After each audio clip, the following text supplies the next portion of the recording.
Where we went next blew my mind. It's another great story that totally reminds me why I live in Michigan. See these buildings right behind me? Pretty scary looking, aren't they? For over 100 years, this was the Northern Michigan Asylum just outside Traverse City, where patients from all over the Midwest came to get better.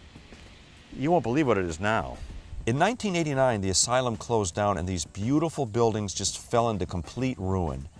And it looked like this entire 63-acre complex was destined to just decay away. Well, thanks to the Minervini Group, this place is turning into one of the coolest places to live, work, and play in Michigan. It's now the Village at Grand Traverse Commons, and it's one of the largest historic preservation and adaptive reuse developments in the country. They're actually turning this entire place into a self-contained community just outside of Traverse City with great shops, great restaurants, and really cool living spaces. This incredible vision became a reality thanks to the hard work of Ray Minervini. What was your inspiration? What made you decide to take on this tremendous... Well, it was, you know, a trip to Italy was what really was one of the major factors behind my decision to do this, because I went to visit and I still have some relatives there, and we're in the little village that my great-great-great-great-great-great-great-grandparents grew up in, and it's been there for hundreds and hundreds of years. Yeah, matter of fact, I asked my cousin how old Chieti was, and he said he couldn't understand. My English is poor, or my Italian is poor, and he couldn't understand. Chieti, he says, is before Rome. Whoa. That's pretty old. That's right. And, you know, so understanding, you know, that, and these cities are still there, and they're still vibrant. There's still people living in them, you know, and they're still successful communities. Tell me about all the amenities here. Tell me about what this place has to offer somebody who wants to come to live here. We have $1 million condos, and then immediately adjacent to the $1 million condo is a $100,000 condo. You don't see that in the city too often, you know? No. So, but we're beginning to learn it's important to have that mix. That mix is critical. You can live upstairs here in a condo.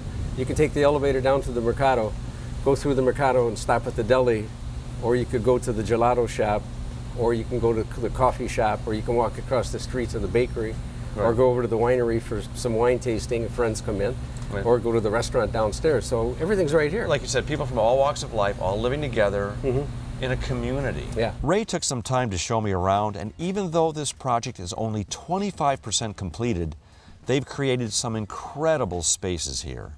These old buildings were designed to let in a lot of light, and the spaces that they've turned into restaurants here are outstanding.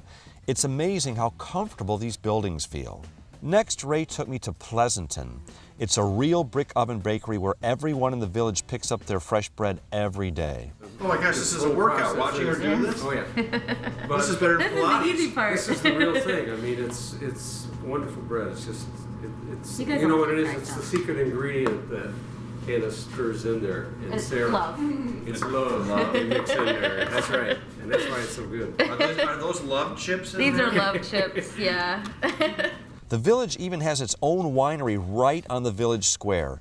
Left Foot Charlie's? Now, Left Foot Charlie, the winery, tell me again where the name came from, Left Foot Charlie? Well, the owner, Brian Ulbrich, he was very klutzy as a child.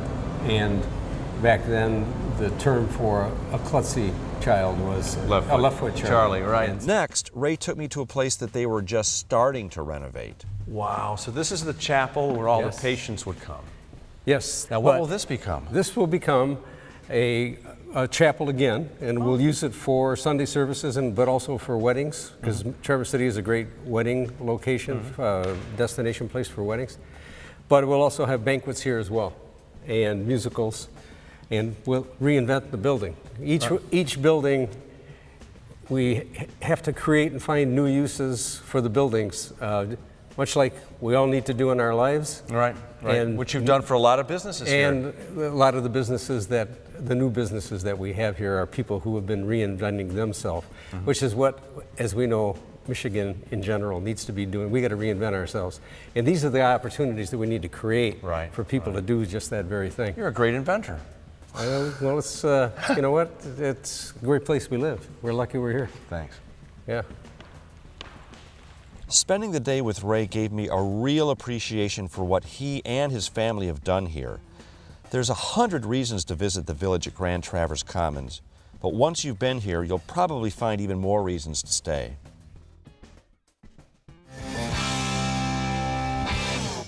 Under the Radar Michigan is brought to you in part by the Michigan State Housing Development Authority, investing in people, places, and partnerships to help transform Michigan and the Michigan economy. In cities, towns, and neighborhoods, people are building better places to live and better communities.